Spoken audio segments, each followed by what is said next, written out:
signale la page, le live. Le CNRD, c'est une catastrophe que nous avons. Une vraie catastrophe.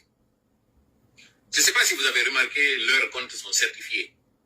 La plupart des moines, là, leurs comptes sont certifiés. Ce qui fait que quand vous partagez leurs images, ils utilisent ça pour signaler pour contenu.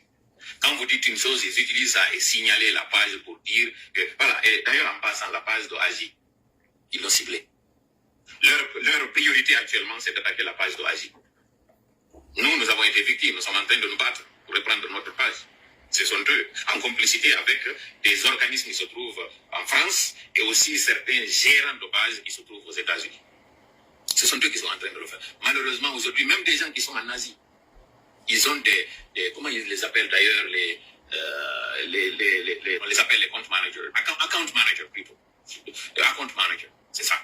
Ils les utilisent pour signaler les pages afin qu'on ferme les pages et ils disent des choses qui ne sont pas du tout fondées sur ce que nous disons. Appel à la haine, à la violence, à la révolte, propos discriminatoires et contenu mensonger. C'est ce qu'ils utilisent dans leur libellé quand ils sont en train de signaler nos pages. Et puisque l'algorithme, ce sont des machines qui analysent, au prime abord, les machines, lorsqu'il y a une plainte qui est faite, et surtout de la part d'un account manager, ils prennent au sérieux, donc ils s'appliquent des mesures de restriction sur les pages. Récemment, il y a eu des gens qui se sont plaints de restriction de leur page, pensant que l'auteur qui est forcément des... Sakite moƴƴa direct on mi salmitike on wa aleykum salam wa rahmatullahi wa barakatuh o kala inde mum e yettore muɗum koko wonɗon heɗitade ɗo ko le 19 décembre waɗuno e ino ɗo ko yewtuɗen ko tawata mi faala yiltitade mum seeɗa. C'est un média, c'est pas forcément local. Ce ne sont pas des médias qui sont réellement derrière les restrictions que vous êtes en train de subir. C'est le CNRD qui est derrière. Après avoir muselé la presse traditionnelle, donc les médias traditionnels, ils sont en train de s'attaquer aux médias sociaux, le 5e pouvoir. Et c'est à nous de nous mobiliser. Parce que cela ne peut pas du tout continuer.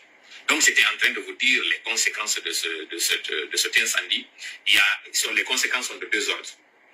D'ordre immédiat et d'ordre futur. Les conséquences d'ordre immédiat, d'abord, le CNRD nous donne un nouveau sujet d'actualité. Le CNRD s'enlève la pression qu'était en train de faire la société civile sur elle. Parce qu'avec ce drame, vous avez vu ce élan de solidarité, tout le monde se mobilise, on est devenu finalement en train d'agir au compte de l'État.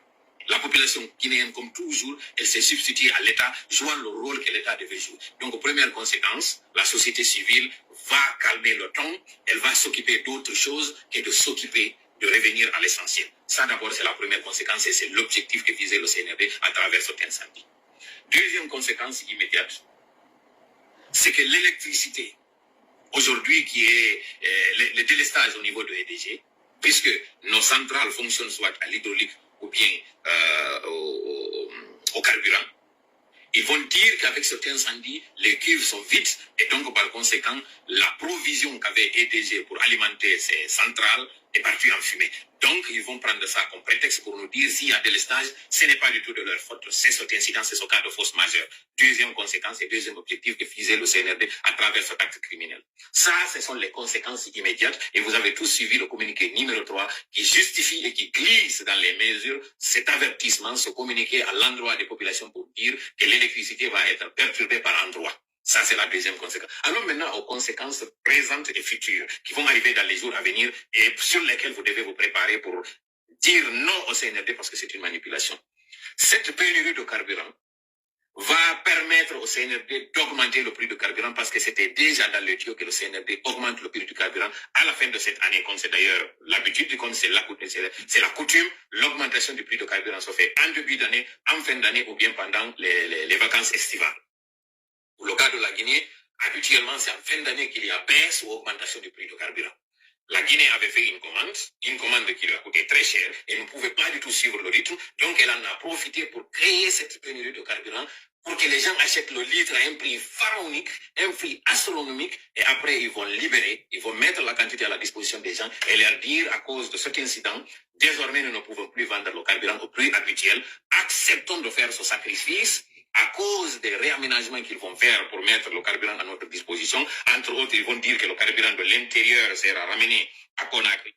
Sakite moƴƴa direct on est à 291 audio do si lanni ka o lanni don eden fuɗɗade ou bien à 500 l'un ou l'autre pour servir tout le pays, et donc ce réaménagement entraîne de nouveaux coûts, et que ces nouveaux coûts entraînent de facto une augmentation du prix de carburant, donc il faut répercuter ces coûts. Donc cette augmentation, une fois qu'elle sera faite, elle ne tombera plus jamais, ils vont rester là, comme ce qui est le cas. Et deuxième des conséquences futures, c'est pour utiliser cette catastrophe, cette calamité pour demander l'aide de l'étranger. Souvenez-vous, le Cuba, il y a quelques mois ou quelques années, je pense que c'était en 2022, il y a eu l'explosion d'un dépôt de carburant au Cuba. Il y a eu 0 victime, enfin, il y a eu quelques pompiers qui avaient péri dans l'incendie, une douzaine ou une treizaine, qui avaient péri dans cet incendie. Et malgré l'embargo qui était sur le Cuba, malgré l'opposition entre le Cuba et les États-Unis, il y a eu déblocage d'une aide en faveur du Cuba pour pouvoir juguler la perte qu'ils avaient subie. Et donc, c'est aussi l'un des objectifs du CNRD, avoir la sympathie de l'étranger. Vous avez déjà vu l'affluence de nos voisins. Le Sénégal et le Mali a déjà dépêché des secouristes pour aider la Guinée. Et le CNRD s'attend à ce que justement l'Union européenne, les États-Unis, les pays, disons la communauté internationale nous viennent en aide et ils profiteront de cette occasion pour aussi demander à ce qu'on les permette.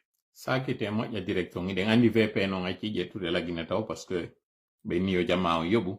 Donc on a ben date do be mi do andi urbe modon ben o wonbe à l'étranger. Kono c'est pas grave, on a ko hendoto don information na faye moja. Donc ça qui était on est à 368 personnes fait on do. Ça qui était moja yewtere nen fi yonde hewtu jama on hebe nafa kadi mo. Audio on fayda ko wodi do goy. Kono jentite de tobbe joyide mi yewtuno den film parce que mi artita e majji hande do kadi si Allah jabi. De déménager le site qui est dangereux d'Okaloum pour l'amener vers le site qui est déjà aménagé par M. Alpha Condé au temps du RPG au niveau de Forêt-Caria. Quatrième objectif visé par le CNRD et deuxième des conséquences futures. Et le cinquième, qui est celui non des moindres, c'est après les enquêtes nous dire que l'incendie était d'origine criminelle et que c'était fait par des terroristes et lié justement cet acte-là à ce qu'ils avaient annoncé il y a quelque temps par médias interposés, que c'est pour cause de sécurité nationale qu'il fallait restreindre les réseaux sociaux, mais aussi bâillonner certains médias qui n'étaient pas en train d'aller dans le sens de l'apaisement.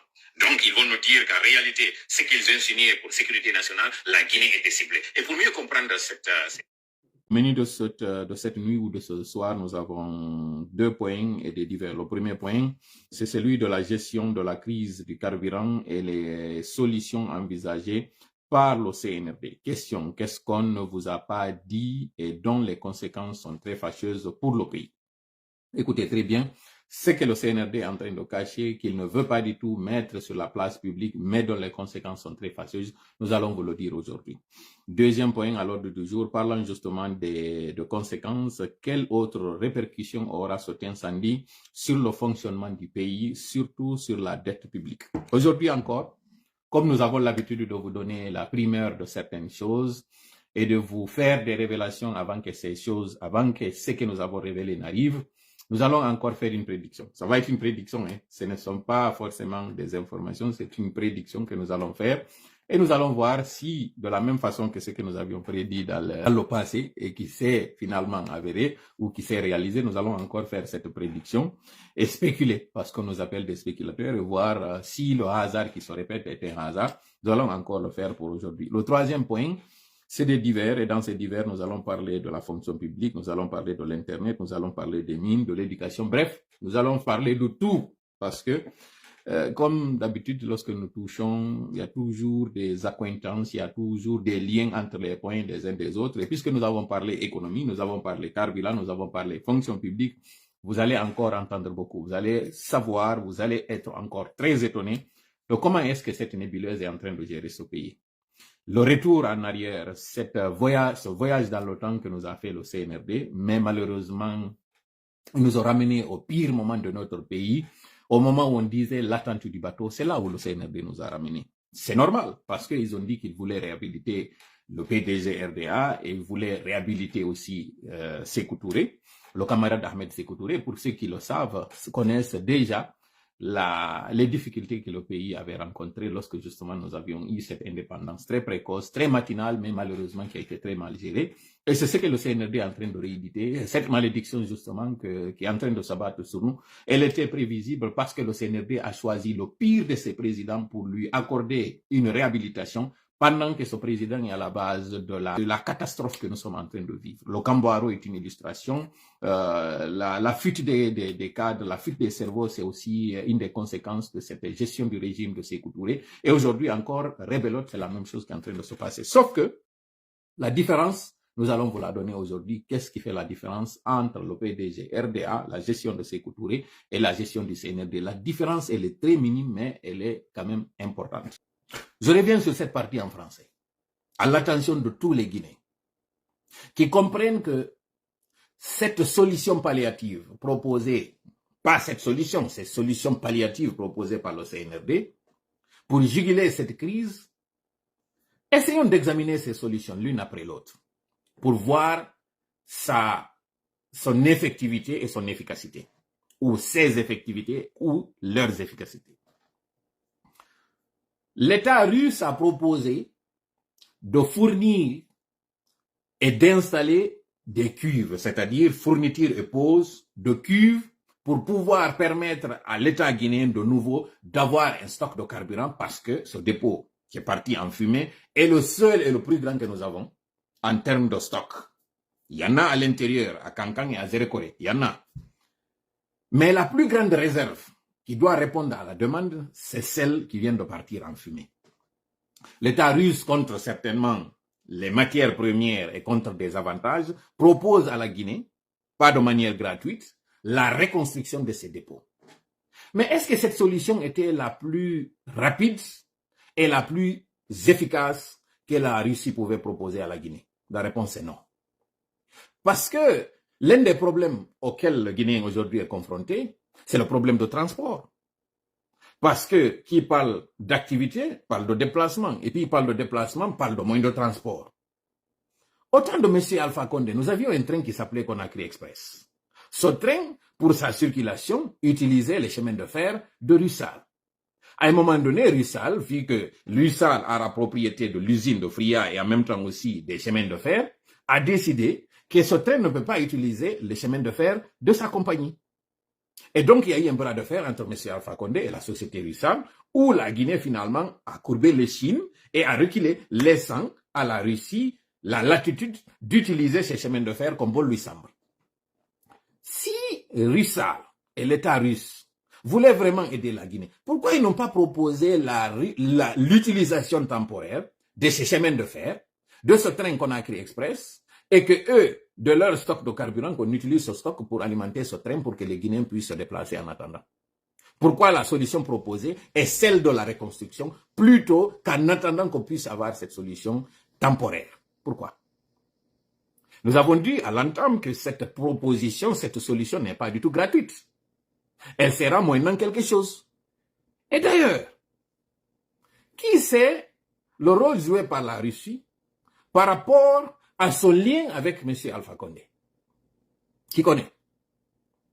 Ça, c'est tout simplement un indice que nous avons voulu vous donner pour comprendre que cette solution, le CNRD est en train de se mettre un doigt dans l'œil et ce n'est pas à nous de lui dire de s'arrêter.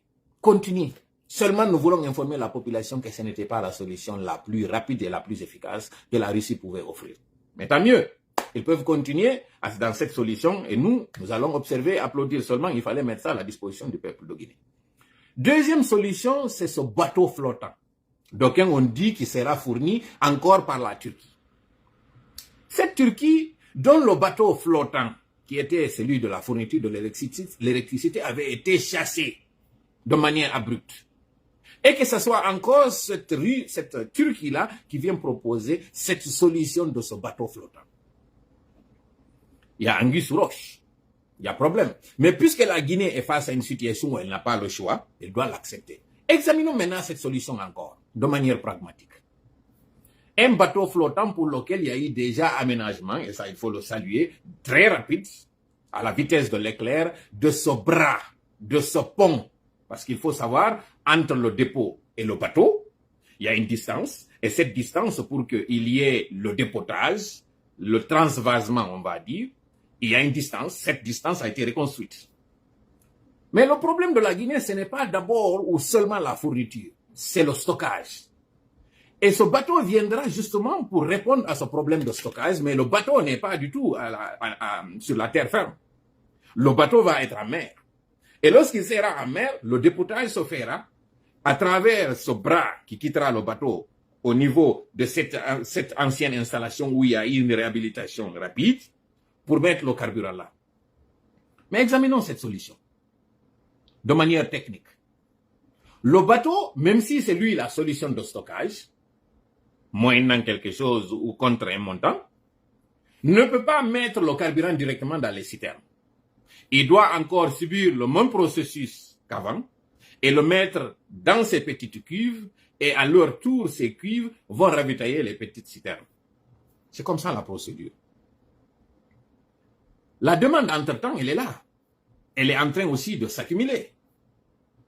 Au moment où nous sommes en train de parler, les citernes qui avaient été proposées, d'ailleurs, c'est là la raison de ce déplacement pour la Sierra Leone, sont en train de rencontrer des difficultés et des difficultés énormes. Parce que les transporteurs n'ont pas eu une augmentation de transport. D'ailleurs, il y a une diminution parce qu'on dit que c'est pour cause d'utilité nationale. Les chauffeurs qui sont en train de faire ce trajet très long pour aller à la frontière n'ont pas reçu de prime d'augmentation de leur prime. Et d'ailleurs, même leurs primes, leurs frais de voyage, ce qu'ils appellent les frais de route, ont été réduits. Pourquoi? Parce que, à supposer que quelqu'un, son trajet pour la Sierra Leone soit pour 2 jours prévu, et que ces véhicules se retrouvent à faire 4-5 jours. Comment les chauffeurs vont faire? Dans une zone où vous savez le taux d'inflation en Sierra Leone. C'est pour vous dire que même ces chauffeurs qui nous ont contactés, ces compagnies de transport qui nous ont contactés, nous ont informé qu'en réalité, cette solution, d'abord, il y a des grognes en Sierra Leone. C'est ce qui a amené M. Bernard Gomou à aller négocier avec la Sierra Leone pour se trouver encore une troisième solution qui est celle d'avoir un endroit qui est celui dédié à la Guinée. Donc, sur le nombre de cuves dont dispose la Sierra Leone, une partie va être affectée à la Guinée et que cette partie-là soit pour la Guinée. Et en même temps aussi qu'on sache pourquoi il y a un retard, il y a un délai supplémentaire sur l'approvisionnement. En d'autres termes, ces solutions proposées ne sont pas du tout des solutions.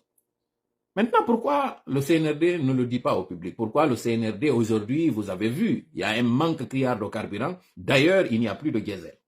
Et vous vous rappelez, à un moment donné, on avait dit de servir le diesel. Mais le carburant essence, il fallait faire une limite. C'est là où le CNRD s'est mis un doigt dans l'œil. Parce que le CNRD n'a pas mis de limite sur le gasoil, parce que le gasoil est supposé être pour les camions, et ce sont ces camions-là qui doivent faire tourner l'économie du pays. Mais ce que le CNRD a oublié, c'est que le Guinéen, sachant le prix du diesel qui était moindre par rapport à celui de l'essence à un moment donné, et la consommation du diesel étant plus réduite que celle de l'essence, le Guinéen était plus... le Guinéen est très... j'essaie de trouver l'expression. Le Guinéen est très attiré par les moteurs à diesel. Donc, en d'autres termes, lorsqu'ils ont dit le diesel consommation libre, c'est que les gens ont fait. Certains même sont allés jusqu'à changer le moteur carrément de leur véhicule parce qu'ils en avaient en stock. D'autres qui en avaient sont allés se ravitailler de manière d'éclair le carburant de diesel. Les camions aujourd'hui sont chargés à Conakry, à l'arrêt, ne peuvent pas du tout acheminer la marchandise qui sont des denrées de première nécessité pour la population. Conséquence, arrêt total. Pourquoi nous vous donnons ces informations? Parce que le CNRD, lui, refuse de sortir et de communiquer. Donner la vraie, véritable situation dans laquelle nous sommes. Le chaos dans lequel nous sommes prolongés. Ils sont en train de nous vendre encore, comme l'avait fait Sékou Touré en attendant l'arrivée du bateau. Comme par hasard, cette fois-ci encore, on nous parle d'un bateau. Comme par hasard, cette fois-ci encore, c'est la Sierra Leone qui vient nous tendre la main pour nous aider. Alors, sachez qu'il y a une grogne en Sierra Leone. La population léonaise, sentant qu'à un moment donné, elle va manquer de carburant, a dit niet, nous ne pouvons pas donner à la Guinée. Gomou a fait un déplacement. Ils vont essayer de faire un forcing pour qu'il y ait justement cette partie-là qui est dédiée à la Guinée, comme la Guinée l'avait fait pour le Mali. Une partie du port de Guinée s'appelait Mali. C'est ça qu'ils veulent faire là-bas. Parce que le Sénégal, la quantité qui est offerte ou bien qui est donné par le Sénégal. Là aussi, comme vous avez dit, les chauffeurs sont en train de se plaindre parce que d'abord, en Sénégal, c'est en zone CFA et comme je vous ai dit, il n'y a pas eu de majoration du prix de transport. Donc, les transporteurs qui sont en train d'agir actuellement sur le terrain n'ont pas eu de prime, n'ont pas eu d'augmentation. Ils sont d'ailleurs subis, ils sont d'ailleurs contraints de faire ce transport à perte. Et à un moment donné, eux aussi, ils ont trouvé qu'ils ne pouvaient plus suivre le rythme. Donc, comprenez que cette poudre de perlimpinpin qui est en train de nous vendre le CNRD ne peut pas du tout continuer. Parce qu'ils sont en train de nous faire croire qu'ils gèrent la situation. Ils sont en train de nous faire croire que la situation est sous contrôle, alors que la situation a échappé complètement au contrôle. Et pire, ils sont en train de vous faire croire qu'ils ont des solutions. Ce ne sont pas des solutions qu'ils ont faites. Les compagnies minières sont à l'arrêt. Pourquoi? Parce que plutôt que de sauver ces compagnies d'un arrêt, le CNRD, dans son calcul, n'a pas prévu que ce secteur minier est le secteur qui nous apporte de l'argent et c'est ce qui nous permet de payer les fonctionnaires. Faisons encore un autre arrêt à ce niveau. Le plus gros risque auquel nous sommes confrontés, les plus gros sont trois. D'abord, vous êtes dans le premier. Nous avions parlé le 19 de ce risque d'augmentation du prix de carburant. Le CNRD doit absolument augmenter ce prix de carburant pour pouvoir suivre le rythme parce que, comme je vous ai dit, en Sierra Leone, la Sierra Leone a exprimé ses difficultés à la Guinée pour qu'elle comprenne pourquoi il y a ce retard malgré cette courte distance entre la Guinée et la Sierra Leone. Ils ont exprimé à l'État guinéen que la solution qu'ils avaient proposée, c'est une solution qu'ils pensaient être courte durée. Finalement, ils se rendent compte que c'est du provisoire permanent qui devient du permanent provisoire. Et donc, ils ont exprimé, parce que la Sierra Leone aussi pense à elle, avant tout. Et donc, en Sierra Leone, la population est en train de respecter, elle est en train de dire, nous ne pouvons pas du tout permettre cela. Et d'ailleurs, quand ils voient les véhicules à plaque guinéenne, ils commencent à tirer la gueule. Pourquoi nous sommes en train de mettre ces informations à votre disposition? C'est de cette façon-là qu'on vous avait alerté, on vous avait dit que le CNRD doit communiquer, que ceux qui sont en train de vous faire croire que ce service limité est un service qui peut régler à un moment donné, tout va s'arrêter. Nous l'avions dit il y a 2 semaines. Et c'est maintenant que vous voyez les conséquences de ce que nous avions dit. Sachez que nous ne venons pas tout simplement ici pour le simple plaisir de parler ou bien que nous avons quelque chose à gagner, à voir le pays dans cette situation. Non. Nous sommes aujourd'hui les plus grands collaborateurs du CNRD et ses meilleurs conseillers. Pourquoi? Parce qu'au moins nous sommes en train d'alerter la population pour leur dire ce qui les attend. Pendant ce temps, la tête baissée dans le guidon, le CNRD est en train de foncer droit dans le mur. Et le pire, comme on a dit, la situation chaque matin qui vient, c'est un matin encore qui rend la situation encore plus compliquée. Parce qu'ils sont dans un silence assourdissant. Ils sont dans une situation de tromperie, ils sont en train de faire de la manipulation. Djiba, tu n'es pas en train de rendre service à ton ami. Tu n'es pas en train de rendre service à ton ami. Cette manipulation que vous avez faite là, pour éviter de tomber sur... Parce que il faut reconnaître que le fait que nous soyons sortis pour dire le plan que vous aviez, vous a fortement perturbé. Ce qui vous a amené à faire ce film hollywoodien, ce scénario de grâce que vous avez fait. Pour ceux qui ont suivi mon direct du 27, je pense 27 ou 28, ont compris que ceux qui ont parlé de tension entre le Bata et le groupement des forces spéciales, je suis venu pour dire ici que cela n'était pas la situation. Car en réalité, il y a une tension au sein même des forces spéciales qui ont demandé des nouvelles de l'heure. Revenez à mon direct. Vous allez voir. Je l'avais dit. C'est justement pour céder à cette pression que Mamadi Doumbouya a libéré ces personnes-là qui étaient dans un lieu tenu secret. Regardez l'apparence de Alia. Regardez pourquoi d'ailleurs on a amené Alia à cette occasion. Quelqu'un qu'on a radié. Pourquoi on l'a amené là? Pourquoi? C'est quoi en fait c'est quoi le message derrière? C'est quoi l'occasion? C'est en quelle occasion? C'est en quel honneur? Il était là, lui, Alia. Regardez comment Alia est froissé. En fait, Mamadi vient encore de montrer sa fébrilité, il vient de montrer sa fragilité. Parce que finalement, c'est lui qui disait « je ne reculerai pas, ma main ne tremblera pas ». Finalement, s'est rendu compte qu'il doit reculer. Parce que ces personnes-là, ils voulaient les garder éternellement. Pourquoi on a fait disparaître Michel Lama des radars à un moment donné? C'est parce qu'un certain temps-là est sorti ici pour dire « regardez le comportement d'un homme en uniforme qui se permet de menacer des populations paisibles, d'aller s'en prendre à leur famille et que ce dernier soit encore membre d'un groupement qu'on appelle groupement des forces spéciales, donc un homme encore dans l'effectif de l'armée. C'est en ce moment qu'on l'a fait disparaître, on a fait sortir des nouvelles leur concernant. CNRD, c'est là où vous êtes en train de taper poteau. Parce que nous, contrairement aux autres là, sans les nommer, nous ne sommes pas émotifs. Et nous savons votre manipulation. Donc, quand vous êtes en train de formater quelque chose, c'est moi qui suis sorti ici pour dénoncer cette attitude et ces propos de Michel Lama. Et lorsque vous l'avez fait disparaître des radars, que vous l'avez fait croire que vous l'avez amené à Kassa, nous ne sommes pas sortis pour commenter cela. Parce que nous connaissons ce que vous êtes en train de fomenter, contrairement à d'autres. Et cette affaire d'Alia encore, vous connaissez très bien que vous avez fait sortir toutes sortes de rumeurs lui concernant. Allant jusqu'à dire que lorsque vous étiez allé à Kankan pour militariser la ville, que c'était lui qui s'était enfui avec d'autres. Vous pensez que vous êtes en train de nous faire mal, nous? Vous pensez que cette manipulation-là, c'est sur nous, elle va retomber? Vous êtes en train de jouer bidé. Vous êtes en train de vous prendre dans votre propre jeu. Parce que plutôt que de dire la vérité, vous êtes en train de contrecarrer et faire mentir des gens. Vous êtes en train de discréditer des personnes. Et vous faites croire que ces personnes-là ne valent rien. Ces mensonges que vous êtes en train de glisser à certains communicants, vous savez très bien que vous vouliez la page de Agi. Vous vouliez la battre. Parlons de sa page. Finalement, qu'est-ce que vous trouvez? Vos informateurs manipulateurs là, qui ont tout tenté avec nous, pour nous faire croire qu'ils sont en train... Nous, nos sources ne sont pas celles que vous avez là. Celles que vous êtes en train d'envoyer là pour que nous passions certaines informations. Non, c'est pas comme ça nous fonctionnons ici. Je m'adresse à toi. Toi, Diba. Pour te dire que je t'ai dit, j'ai pris mon temps. Nous avons pris notre temps pour t'étudier. Même ta série la plus préférée, je la connais. Je connais ta date de naissance, la vraie, pas celle que tu as donnée. Je connais très bien qui tu es. Parce que tu as été vendu par quelqu'un à qui tu as rendu un très mauvais service. Et tu le sais très bien. Et aujourd'hui, vous êtes dans cet amateurisme. Tu t'es lancé dans les mines, tu t'es lancé dans le carburant. C'est toi qui as conseillé tout cela au CNRD, particulièrement à ton ami. Et aujourd'hui, ça se retourne contre vous. Parce qu'à cause de toi, ton ami va tomber. Il est déjà en disgrâce.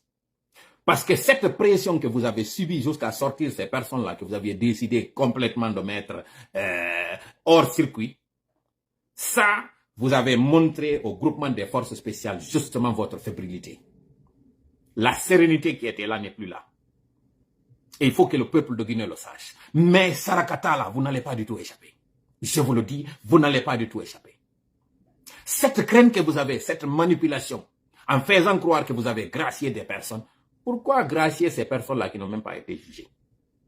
En termes de grâce, on ne gracie que celui dont le recours a été épuisé. Donc, ce qui signifie que la personne est passée devant un juge, qu'elle a été jugée, condamnée, qu'elle a fait appel et que cet appel encore a été rejeté. Donc, qu'elle a épuisé tous les recours. C'est en ce moment qu'intervient la grâce présidentielle. Comment gracier des gens qui n'ont même pas subi un jugement? Pourquoi? Vous pensez que cette manipulation-là, c'est à nous que vous êtes en train de... Dites la vérité aux Guinéens. Dites-leur que vous avez merdé. Dites-leur que toi, Mamadi, par exemple, tu n'as plus le contrôle sur ton groupement de forces spéciales. Dis la vérité et dis la vérité aux Guinéens qu'aujourd'hui, le Bata a compris, depuis que vous avez fait muter Sadiba, qu'il n'y a plus d'entente, il n'y a plus d'amour. C'est le désamour et c'est le désenchantement. Dites la vérité aux Guinéens et dites-leur aujourd'hui que vous avez épuisé cet argent-là qui devait servir les caisses comme réserve lorsque vous avez fait cette réquisition. Dites la vérité aux Guinéens et dites-leur que cet argent-là aurait pu servir aujourd'hui pour pallier aux besoins nécessaires de ce pays. Dites la vérité aux Guinéens et dites-leur que ceux qui ont financé tous ces projets, tous ces chantiers à un préfinancement, aujourd'hui peinent à avoir leur argent parce qu'ils savent que vous ne serez pas du tout solvable. Dites la vérité aux Guinéens et faites comprendre à ces compagnies qui ont pris le risque de préfinancer vos projets, aujourd'hui n'auront que leurs yeux pour pleurer. Dites la vérité aux Guinéens et dites à ceux qui avaient postulé pour la fonction publique qu'ils ne seront finalement plus engagés parce que plutôt que de recruter, vous devez mettre d'autres au chômage technique. Dites la vérité aux Guinéens et faites-leur comprendre que le fonctionnaire ne sera pas du tout payé dans les mois à venir. Dites la vérité aux Guinéens et dites-leur que nous sommes en faillite. Dites la vérité aux Guinéens et dites-leur que l'Internet que vous avez restreint est la seule solution qui vous reste pour que le pays puisse continuer en télétravail. Dites la vérité, dites la vérité, dites la vérité aux Guinéens et dites-leur que la seule source de revenus aujourd'hui que vous avez, c'est Orange Guinée. Orange Guinée a des difficultés parce que vous avez restreint ses sources de revenus. Dites la vérité, dites la vérité, dites la vérité aux Guinéens et dites-leur que dans les jours à venir, certaines compagnies aériennes vont cesser de desservir la Guinée pour risque de ne pas avoir du carburant. Dites la vérité, dites la vérité, dites la vérité, dites la vérité aux Guinéens et dites-leur que la Guinée va passer du niveau 3 orange à un niveau rouge pour cause d'insécurité et d'instabilité. Dites la vérité, dites la vérité, dites la vérité aux Guinéens et dites-leur que la desserte en électricité va connaître encore une chute vertigineuse qui va empêcher que le citoyen puisse même avoir de l'électricité pour son besoin quotidien. Dites la vérité, dites la vérité, dites la vérité, dites la vérité aux Guinéens et dites-leur que vous n'êtes plus en mesure de gérer le pays. Vous êtes en train de diriger le pays à volo. Dites la vérité, dites la vérité, dites la vérité, dites la vérité aux Guinéens et dites-leur que votre économie aujourd'hui est en lambeaux. Dites la vérité et faites-leur comprendre qu'aujourd'hui, l'arrêt des travaux au niveau de l'Hérault et de Sigiri, c'est pour cause de carburant et c'est ce carburant que vous avez donné aux Guinéens. Dites la vérité, dites-leur que l'enseignant à qui vous aviez promis un recrutement, ceux qui sont au niveau des volontaires ne pourront plus être recrutés finalement et que cette année risque d'être une année blanche. Dites la vérité, dites cette vérité aux Guinéens et dites-leur la vraie situation du pays.